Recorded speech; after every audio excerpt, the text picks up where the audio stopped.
everybody, welcome to my channel. My name is Tina. I am a pelvic floor therapist, and I wanted to do a little introductory video on my YouTube about just me, who I am, and how I became a pelvic floor therapist. So I got my bachelor's in psychology at the University of California, Riverside. And then I actually applied to grad school, tried to get into OT school, and I didn't get in the first time. I truly believe that every failure is actually a stepping stone to something different and just a change in your path. So I actually ended up becoming a hospice social worker for 1 year. I applied to grad schools again, and then I got into OT school the second time around. I got into my top pick, which was University of New England, which is a school in Portland, Maine. You might be wondering why I decided to go to Maine because I'm actually a girl from California. Why I would decide to go all the way across the country for school. And honestly, I don't have a really great reason other than the fact that I just wanted to try out a new state. I loved California, but I just wanted to try something different. And I thought, what better reason to than going to grad school out of state? So that's what I did. And then while I was out there for school, I had two field works. One, I had in outpatient hand therapy in California. So I actually was able to come back to California and stay with my parents for that. And then my second one was at Tufts Medical Center in Boston. And then the way the calendar system worked at UNE was you finish your fieldwork the first half of your second year of school. And so I went back to Portland, Maine, finished up my final semester, and then I actually moved to Vegas. So I actually met my husband while I was at UNE. He graduated the year prior to me.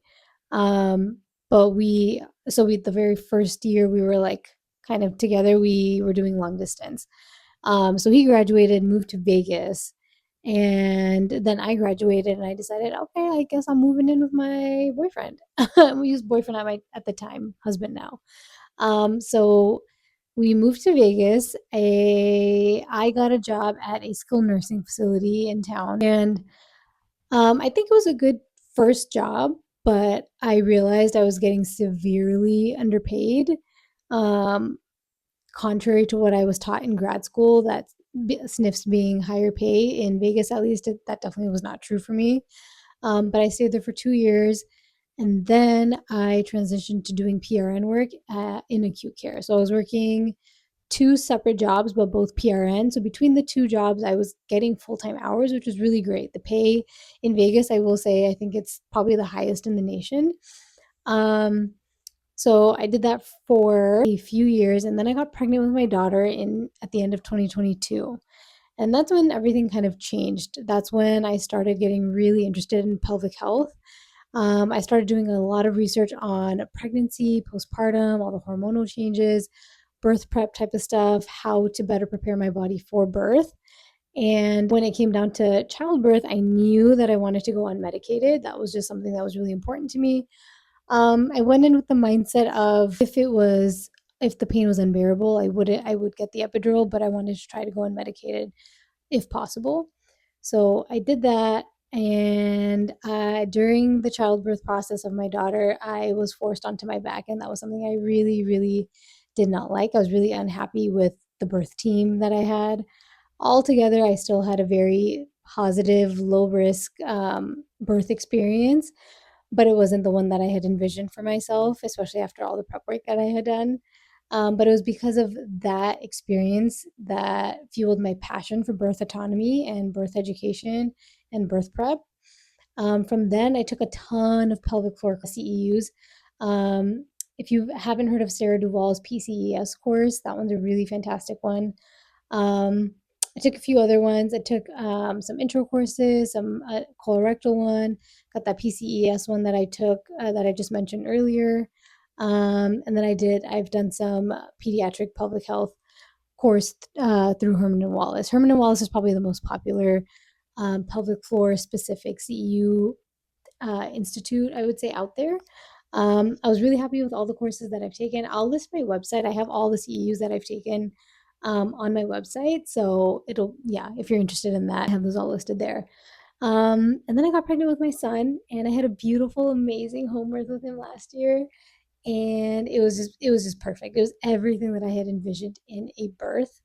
Um, Anyways, I'm going on talking about my like now my children's birth stories, but I started my business when my daughter was 6 months old.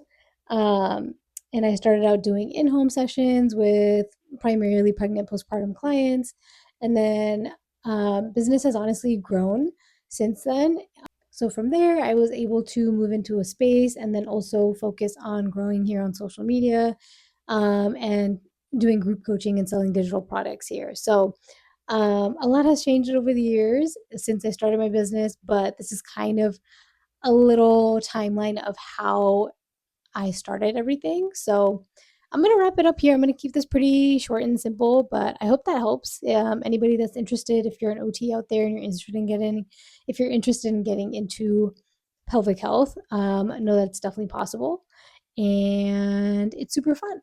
And so I treat both women, mostly pregnant and postpartum women, and then I also work with kids as well, because kids deal with bedwetting and constipation. I love being a pelvic core therapist. I think it's awesome. I am very fortunate to work with the clients that I do. So yeah, if you're interested in working in the pelvic health space and you're interested in where I went to school, what CEUs I've taken, and all that kind of stuff, I hope this helps. If you made it to the end of this video, please remember to like and subscribe. It helps this channel a lot. So thank you again, and I hope to see you at the next video.